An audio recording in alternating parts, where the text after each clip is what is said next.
According to the Bible, all believers should practice astrology.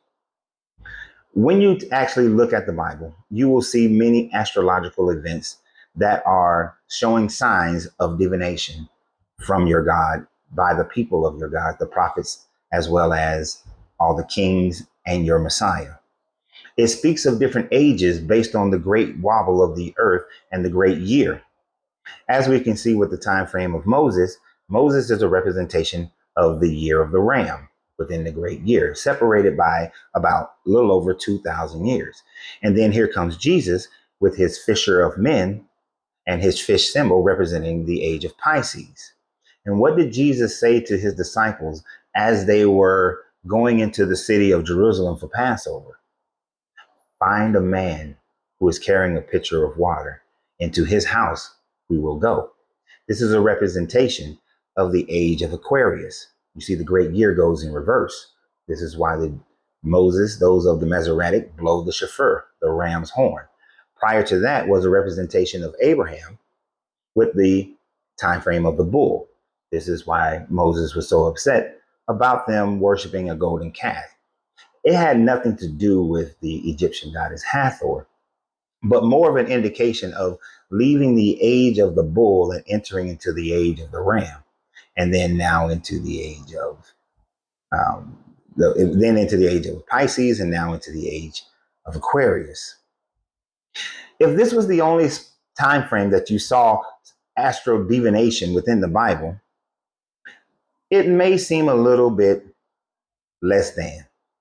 But as you continue to read the Bible, you find more and more information that points to astrotheology, that points to astrology being a part of your worship. Now, I know your Bible tells you do not participate in divination, do not participate in necromancy.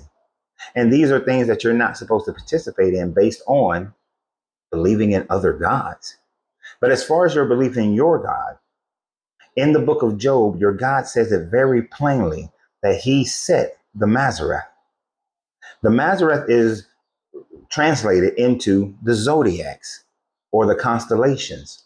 In any format, it is the fact that your God, the God of the Bible, decided that he would create these constellations that would rule the skies, and that these constellations would rule man, or man would be able to understand how this God created and how this God is maneuvering based on the elements that he put in the heavens.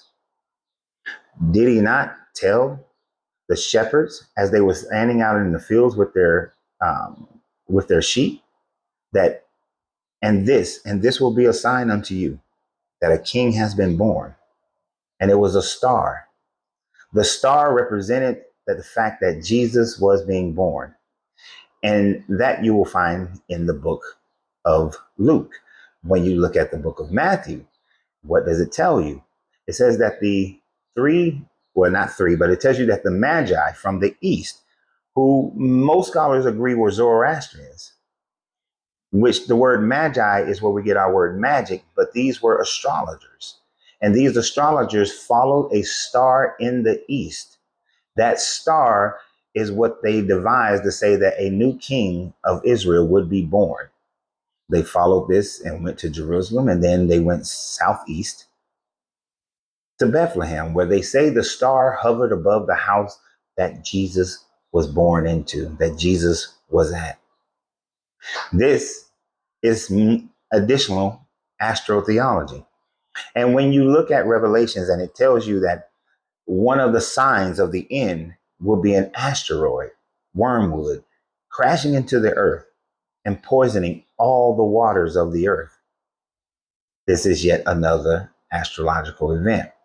But even in that portion of Job where he spoke of Mazzaroth, he mentioned Orion, he mentioned the bear, he mentioned the Pleiades. So this God has demonstrated that reading the heavens is part of your religion. The difference is that you are supposed to read the heavens for his sake, that you're to worship the creator, not the created. But is any of this true? Well, that answer would have to be no. The first problem that we have that between the northern and the southern hemisphere, Seasons do not match between the northern and the southern hemisphere. Star constellations do not match. They do not foretell of the coming and going of any type of deities or kings. It was said that in the Roman religion that there was a astrological event that harbinger the birth of Julius Caesar.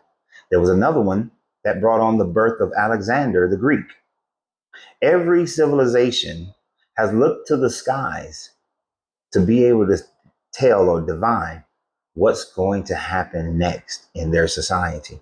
This is a common trope through all societies. So the fact that every society teaches and have the same thing is just a common theme that man looks at the stars and thinks that the stars is telling them something. But those constellations do not all look the same nor act the same in every part of the world.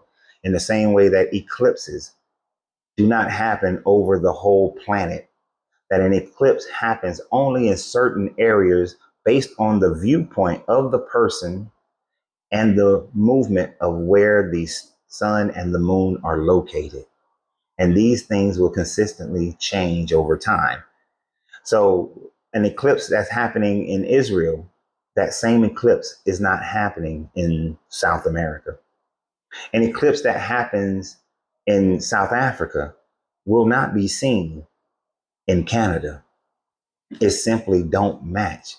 So to claim some divine inspiration or divine thing has happened is not plausible, nor reasonable or logical. If the sun stood still for for Joshua for 12 hours, where is the 12 hours of darkness for those in the Americas? Those stories should be prevalent and being told. Where is the long day that happened in every other country at the same time on this side of on that side of the world? Where's the story in China? Where's the story in Egypt? Where's the story in France? And where's the story? The story doesn't exist. Yes, China has a story of a long day, but the time frame don't match. India doesn't have one, but they should if this was an actually true story. So these zodiacs means absolutely nothing, because just as people look at clouds and they see shapes in clouds, I believe it's called pareidolia. I'm saying it wrong. It is the same thing when people look at the stars and they draw lines. They create their own ideas of what they are seeing. But these stars mean absolutely nothing, because over time, as everything in the universe vibrates and everything in the universe moves, there will be a time frame where we will not see these stars, where the alignments will be off. As a matter of fact, our moon used to be much closer, so eclipses were bigger, but not in the last 2,000 years that it would make a significant difference. Our moon is constantly moving about 3 centimeters every year away from the Earth. There will be a time frame when the moon no longer casts the same level of shadow, and there will never be a full solar eclipse. So, should Christians practice astrology? According to their Bible, they should. Is astrology real? Absolutely not. So, y'all have a great day, and always remember, you have to free yourself to be yourself, because your greatness is non negotiable. Good journey, good vibrations.